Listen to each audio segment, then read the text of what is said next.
தமிழக மக்கள் அனைவருக்கும் அனைத்து இந்திய புரட்சித் தலைவர் மக்கள் முன்னேற்றக் கழகத்தின் சார்பாக தமிழ் புத்தாண்டு வாழ்த்துக்களை தெரிவித்துக் கொள்கின்றேன்.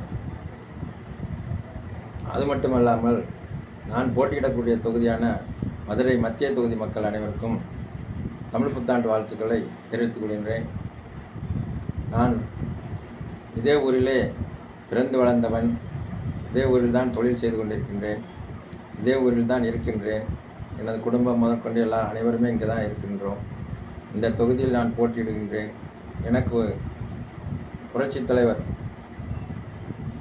பொன்மனச்செம்மல் அவர்களுடைய ஆசீர்வாதத்துடனும், புரட்சித் தலைவி அம்மா அவர்களின் ஆசீர்வாதத்துடனும், புரட்சித் தாய் சின்னம்மா அவர்களின் ஆசீர்வாதத்துடனும் மதுரை மத்திய தொகுதியில் போட்டியிடுகின்றேன். எங்களுக்கு வழங்கப்பட்ட சின்னம் தென்னந்தோப்பு சின்னம். எனவே அதில் எனக்கு ஒரு வாய்ப்பு அளித்து வெற்றி பெறச் செய்ய வேண்டும் என்று மதுரை மத்திய தொகுதி மக்கள் அனைவருக்கும் தெரிவித்துக் கொள்கின்றேன்.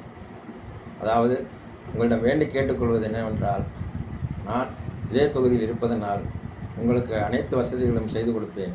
மதுரையில் இதற்கு முன்னால் ஆண்டவர்கள் மதுரையை குப்பை நகரமாக ஆக்கி சென்று விட்டார்கள். அது மட்டுமில்லாமல் மாநகராட்சியிலே பல கோடிகள் ஊழல்கள் செய்தார்கள். மீண்டும் மீண்டும் அவர்களை தயவு செய்து தேர்ந்தெடுக்க வேண்டாம் என்பதனை இதன் மூலம் தெரிவித்துக் கொள்கின்றேன். அது மற்றொரு வேட்பாளர் சுந்தர்சி அவர்கள் வந்திருக்கிறார்கள். அவருக்கும் இந்த தொகுதி மக்களுக்கும் சம்மந்தமே இல்லை. அனைத்து இந்திய அண்ணா திராவிட முன்னேற்ற மக்களுடைய உடன்பிறப்புகளுக்கும் அனைத்து புரட்சித் தலைவருடைய ரசிகர்களுக்கும் ஒரு வேண்டுகோள். அண்ணன் எடப்பாடி அவர்கள் அதிமுக தொண்டர்களை அவமதிப்பது, சின்னம்மா ஏற்கனவே சின்னம்மாவை துரோகம் செய்து விட்டார். இது அதே போன்று மதுரை மத்திய தொகுதி அதிமுக மக்களையும் தொண்டர்களையும் அவமதித்து விட்டதுக்கு இது ஒரு எடுத்துக்காட்டு. இந்த தொகுதியில் ஒரு அதிமுக தொண்டர் கூட இல்லாமல் இருக்கிறார்களா என்ன? எங்கிருந்தோ வருகின்ற சுந்தர்சிக்கு இரட்டை சின்னத்துக்கும் என்ன சம்பந்தம் என்று தெரியவில்லை.